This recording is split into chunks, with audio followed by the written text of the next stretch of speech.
तो आज हम बात करेंगे सबसे बड़े डॉन यानी कि हमारे रवि तेजा भाई की, क्योंकि सबसे छोटा डॉन तो अपना राजपाल भाई है, राजपाल यादव।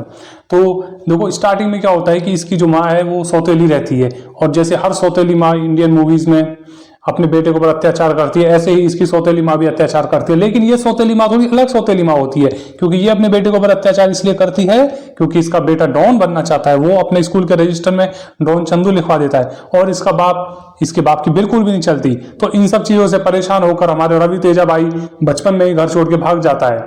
अब यार एक बात बताओ, इतनी छोटी सी उम्र में इनके अंदर इतनी हिम्मत कहां से आती है? बिना कुछ सोचे समझे ये कहीं पे निकल जाता है। जब ये कहीं निकल जाता है तो इसको इसके स्कूल के ही गुरुजी अडॉप्ट कर लेते हैं, और वो ये भी नहीं सोचता यार वो कैसा आदमी है, आखिर स्कूल का मास्टर है वो। कम से कम इसके माँ बाप को बता देना चाहिए था कि यार तुम्हारा बेटा घर छोड़ के भाग रहा था और वो मेरे पास है। वो इसको पालता है पोसता है, इसका बाप मर जाता है, इसकी माँ बेचारी गरीबी में आ जाती है, लेकिन उसका गुरुजी इसके माँ बाप को बिल्कुल भी इन्फॉर्म नहीं करता है। तो यहाँ से जर्नी आगे आती है जहाँ पे अपने रवि तेजा भाई हैदराबाद सिटी के दो बड़े गुंडे होते हैं, शक्ति और नरसिम्हा। तो ये शक्ति का राइट हैंड बन जाता है। अब शक्ति ने क्या होता है कि एक दुबई में बहुत बड़ा डॉन है, शक्ति उसके लिए काम करता है। उस डॉन ने इस बंदे को मारने की सुपारी दी होती है। शक्ति और नरसिम्हा जो मारेगा वो उसका राइट हैंड बन जाएगा। किसका? दुबई वाले डॉन का। इसमें इस पिक्चर में को ध्यान से सुनना, इसमें बहुत सारे डॉन आने वाले हैं। तो ये भाई को जो नरसिम्हा है वो मारना चाहता है और शक्ति बचाना चाहता है। तो आखिर में शक्ति नरसिम्हा को फोन करके बताता है कि देख मैंने तो उसको हेलीकॉप्टर में बैठा के ऊपर पार कर दिया। लेकिन नरसिम्हा क्या करता है, पायलट को ही खरीद लेता है, और वो जो पायलट है वो खुद इसको लटका देता है।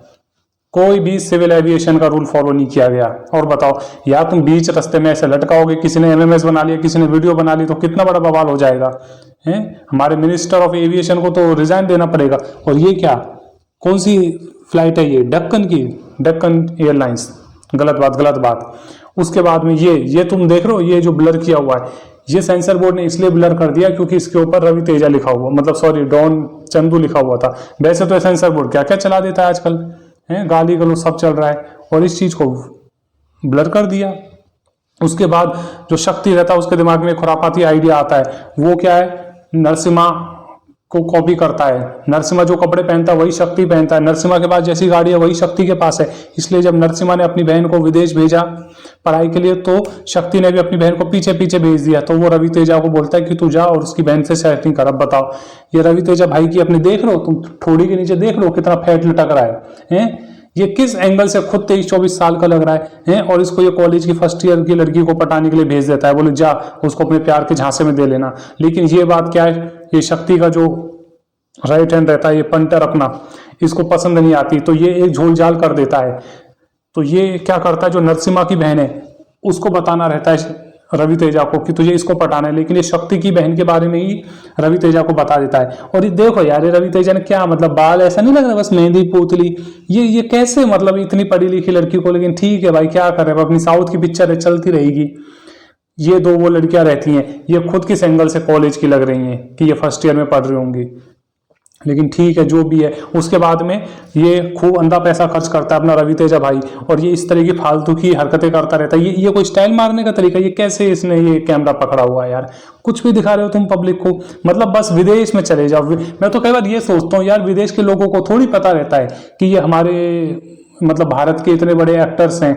वो हंसते नहीं होंगे कि यार ये क्या हरकतें किया जा रहा है। उसके बाद रवि तेजा भाई एक बढ़िया ही, बहुत ही बढ़िया सेटअप सेट करता है। वो क्या, एक लड़की आती है और वो पुलिस को लेकर आती है। पुलिस को वो ये बताती है कि मैं सुसाइड करने वाली हूँ इस आदमी की वजह से, यानी रवि तेजा की वजह से। लेकिन आपको पता है इसमें क्या झक्कास इन्होंने, जिसने भी ये कहानी लिखी है ना, क्या दिमाग लगाया है कि भाई ये जो लड़की है, जब इससे पुलिस पूछती है कि भाई तुम क्यों सुसाइड करना चाहती हो, तो बोली क्योंकि मैं इससे प्यार करती हूँ और ये मेरा प्रपोजल एक्सेप्ट नहीं कर रहा। ये सब क्या श्रेया सरन देख रही होती है, तो वो इंप्रेस हो जाती है। उसको लगता है यार ये वाकई में मतलब कोई तगड़ा आदमी है।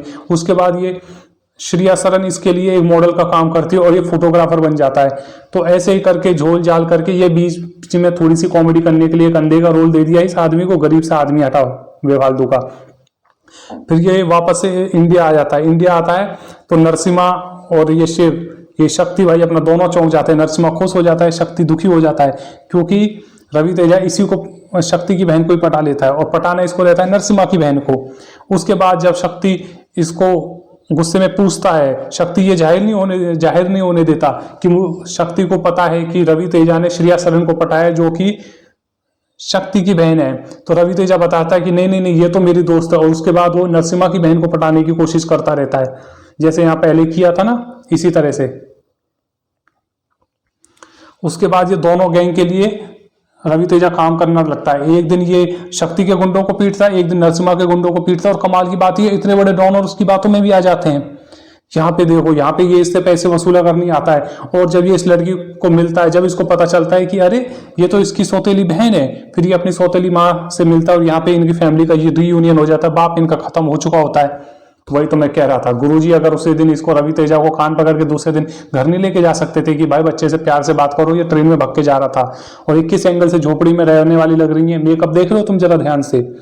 लेकिन नहीं, उसके बाद कहानी और आगे बढ़ती है। अब जो दुबई में जो बैठा डॉन है, उसको अपने बेटे के लिए एक भारतीय लड़की चाहिए, तो वो नरसिम्हा को पहले मौका देता है कि भाई ठीक है, तुम्हारी बहन से मैं रिश्ता जोड़ूंगा। तो वो एज आ मतलब ब्रोकर बोल लो, या वो नाव नहीं होते थे पहले जो शादी का इंतजाम करवाते थे, उसके लिए अपने भाई साहब को भेजता है, अपने बटलू भाई साहब।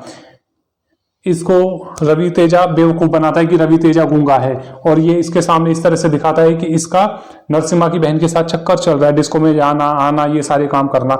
उसके बाद जब ये दुबई वाला डॉन नरसिम्हा से नाराज हो जाता है, तो ये वापस से शक्ति को फोन करता है। तो शक्ति कहता है कि अरे मेरी भी तो बहन है। फिर ये जो बटलू है ये फिर शक्ति के घर जाता है। जब शक्ति के घर जाता है तो रवि तेजा वहां पे भी इस तरह से शो करता है कि अब उसका चक्कर शक्ति की बहन यानी कि श्रेया सरन से चल रहा है, और यही सब चलता रहता है। फिर आखिरी में पता चलता है कि अरे रवि तेजा की तो एक ऑलरेडी एक बीवी है। तो ये दोनों जो हमारी फिर पिक्चर की हीरोइन है, ये अस्पताल में पहुंचती हैं पता करने के लिए। जब पता चलता है कि जो नरसिम्हा है वो एक्चुअली जो रवि तेजा है, रवि तेजा को जिस गुरु जी ने अडॉप्ट किया था उसकी बेटी, यानी रवि तेजा की मुंह बोली बहन का लवर रहता है किसी जमाने में, और ये आपस में शादी करने वाले होते हैं। लेकिन जो नरसिम्हा का बाप है वो एक्स्ट्रा दहेज के चक्कर में नरसिम्हा को मना कर देता है, और इसलिए फिर जो शक्ति रहता है, शक्ति इसको कहीं बहला फुसला के लेके जाता है कि नरसिम्हा का बाप नहीं मान रहा है और उसने तुझे मंदिर बुलाया, और वो इस तरह से बस में इसको लेके जा रहा होता है। बेचारी की आंख लग जाती है, अरे ये कैसा प्यार करने वाला है। नरसिम्हा ने सिर्फ ये देखा कि मेरी होने वाली बीवी इसके कंधे पर सर रख के सो रही है, तो वो शक्ति को छोड़ के इससे रिश्ता ही तोड़ देता है। ये बेचारी उस टाइम पे प्रेग्नेंट रहती है, और यहाँ पे फिर शक्ति और नरसिम्हा की इसलिए दुश्मनी होती है, और इस सब चीज का बदला लेने के लिए ही रवि तेजा ने ये सारा खेल खेला होता है। उसके बाद में ये जो दोनों हमारी हीरोइन हैं ये एक्सेप्ट कर लेते हैं कि रवि तेजा कितना शरीफ है, और यहाँ पे इस पिक्चर का दूसरा फैमिली रीयूनियन हो जाता है। अभी तीसरा और होगा। उसके बाद ये सारी बातें शक्ति का एक पंटर डॉन दुग्गल को बता देता है, वही वो दुबई वाला। तो वो आता है, आने के बाद सबसे पहले तो भाई इतनी बड़ी कुर्सी मंगवाता है, और देख लो कितना बढ़िया टिपटॉप इंतजाम किया है। यहाँ पे नरसिम्हा भी अपने पंटरों के साथ आता है, शक्ति भी अपने पंटरों के साथ आता है। फिर रवि तेजा उनको पूरी कहानी बताता है। जब नरसिम्हा माफी मांगता है, शक्ति भी माफी मांगता है कि डॉन बनने के चक्कर में वो नरसिम्हा के बाप की बातों में आ गया था। लेकिन जो दुग्गल रहता है, जो डॉन रहता है, वो गुस्सा हो जाता है। उसके बाद वो बोलता है कि ढिशुम ढिशुम करके इन सबको खत्म कर दो। तो ये सब चले जाते हैं, और यहाँ पे सिर्फ अपने रवि तेजा को छोड़ जाते हैं, क्योंकि वो अपना मास महाराज है, वो सबसे बड़ा डॉन है। सबसे बड़ा डॉन अकेले पंगा लेता है। उसके बाद देखो भाई क्या उड़ाता है, ये ढिशकाओ ढिशकाओ ढिशुम, ये ढिशुम। और ये तुम देख रहे हो, ये ध्यान से जो गटर जो ऊपर आ गया ना, ये गटर का ढक्कन, ये बंदूकें मारते हैं लेकिन सारा कुछ इसी ढक्कन को लग जाता है। लेकिन एक भी गोली अपने रवि तेजा भाई को नहीं रखती, क्योंकि वो सबसे बड़ा डॉन है। और उसके बाद ढिशुम ढिशुम करता रहता है, और इस तरह से इनके ऊपर बैठ बैठ के घूमता है। अरे वो डॉन कहाँ गया यार, वो सब डॉन भग गए। देखो क्या दिखा रहे हैं क्लाइमेक्स में, ये देखो थोड़ा सा सीन पहले, कितने सारे ये सारे बैठे हुए हैं। अब बस ये कुर्सी रख के चले गए। अरे कुर्सी क्यों रख दी यार, कुर्सी को भी ले जाते तुम। तो आखिरी में ये सारे डॉनों को मार देता है। उसके बाद इसकी शादी श्रेया सरन से हो जाती है। ये नरसिम्हा का साला बन जाता है और शक्ति का जीजा बन जाता है, यानी कि फैमिली रीयूनियन पार्ट 3 हो जाता है। और इस तरह से हमारा सबसे बड़ा डॉन आखिर में जीत जाता है। तो ये कैसा लगा? Thank you very much.